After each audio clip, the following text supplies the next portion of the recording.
ہدایت، نصیحت، تبلیغ کی ذمہ داری۔ ایک بار انہوں نے کہا کہ میرے دادا کربلا کے بہت بڑے عالم تھے، اب میں تو جانتا ہوں کہ یہ خاندان لواسانی کتنا مشہور اور کتنا پرانا خاندان ہے علماء۔ کہا کہ ایک مرتبہ ان سے اور ان کے ایک دوست سے، دونوں عالم تھے، ایک معاہدہ ہو گیا۔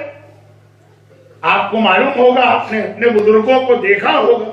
کہ غدیر کے موقع پہ ایک دوسرے کے بھائی بنتے،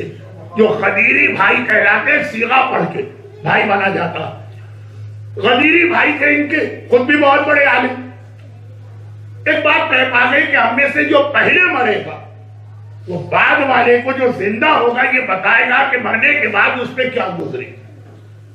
ایسے بہت سارے واقعات ہمارے پاس، پوری کتاب ہے ان واقعات پر کہ جو اس طرح کی بات ہوئی اور پہلے مرنے والے نے بعد والے کو آگے بتایا۔ اب آغا لواسانی فرماتے ہیں کہ میرے دادا کا انتقال پہلے ہو گئے، تو ان کے دوست تو ان کا غم کر رہے ہیں، وہ اپنی جگہ لیکن انتظار کر رہے ہیں کہ وعدہ پورا کر پاتے ہیں کہ نہیں، کیونکہ یہ اپنے اختیار میں نہیں ہے، روح آزاد نہیں ہے، حکم خدا کے تابع اور پابند، اگر اللہ نے اجازت نہ دی تو۔ لیکن چند دنوں بعد دیکھا کہ واقعا وہ آگے خواب میں، بہت مختصر کر رہا ہوں واقعے کو کیونکہ اصل موضوع تو اب تک شروع نہیں ہوا، تو خواب میں آگے اب دریافت کیا کہ بھائی مرنے کے بعد کیا گزری۔ بہت جلدی بات کر رہا ہوں، سارا زندہ جو تھا وہ سب دریافت کر رہے ہیں، لیکن پہلا سوال انہوں نے یہ کیا کہ مرنے کے بعد اللہ نے آپ کو کیا دیا؟ اللہ عادل،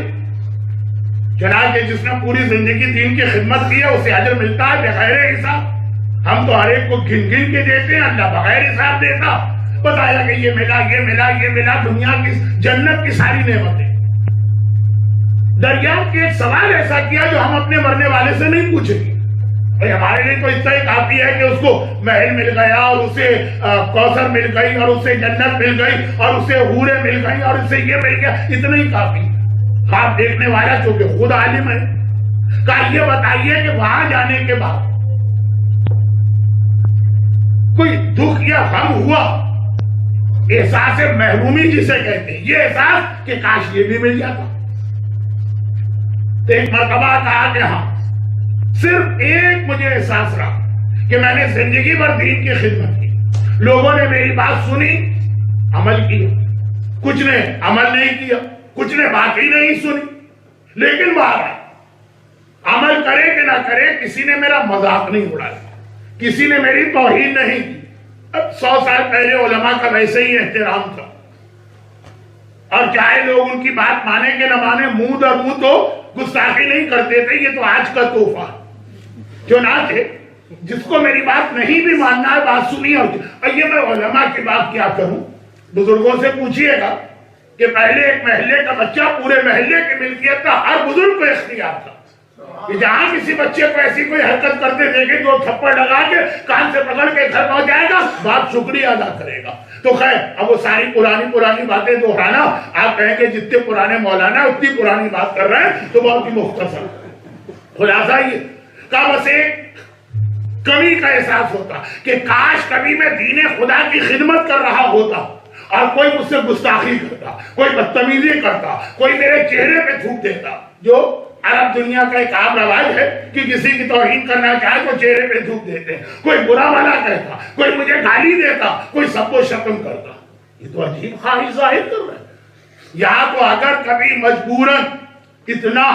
اللہ کا حکم ہمارے اوپر آیا کہ تبلیغ کرنا بھی پڑے تو بہت ڈرتے تبلیغ کرتے ہیں کہ کوئی ریئیکشن نہ ہو جائے، تعلقات نہ ختم ہو جائے، یہ برا نہ کہہ دے، یہ توہین نہ کر دے، اسی عمل کرنا ہے نہ کرنا ہے، ہماری بات خالی سن لے۔ اور وہاں اتنا بڑا عالم کہہ رہا کہ اس دنیا میں آنے کے بعد اندازہ ہوا کہ کاش کبھی میں دین خدا کی خدمت کر رہا ہوتا اور کوئی میری توہین کر دیتا، کوئی مجھے برا بھلا کہتا، کوئی میرے چہرے پہ تھوک دیتا۔ حیران ہو کر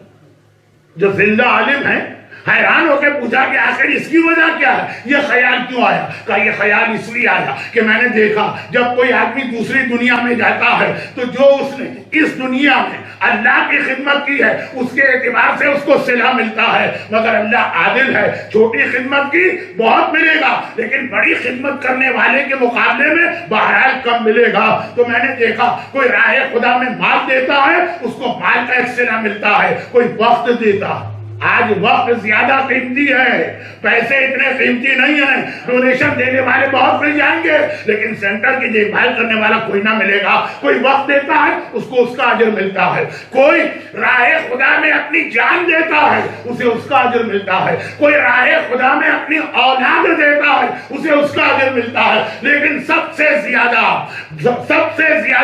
آخرت میں جو عزت ملتی ہے، سب سے زیادہ جو اجر ملتا ہے اسے ملتا ہے جس نے راہ خدا میں اپنی عزت قربان کی ہو، جس نے راہ خدا میں اپنا اسٹیٹس قربان کیا ہو، جس نے یہ خیال نہ کیا ہو میری توہین ہو رہی ہے، میری بے عزتی ہو رہی، نہیں، مجھے حکم خدا پہنچانا ہے۔ اس کا مطلب یہ نہیں ہے کہ آپ ہیں مجھے معاف، یہ مطلب نہیں ہے کہ انداز غلط رکھیں، نہیں، لیکن کتنا ہی اچھا انداز کیوں نہ ہو، اگر راہ خدا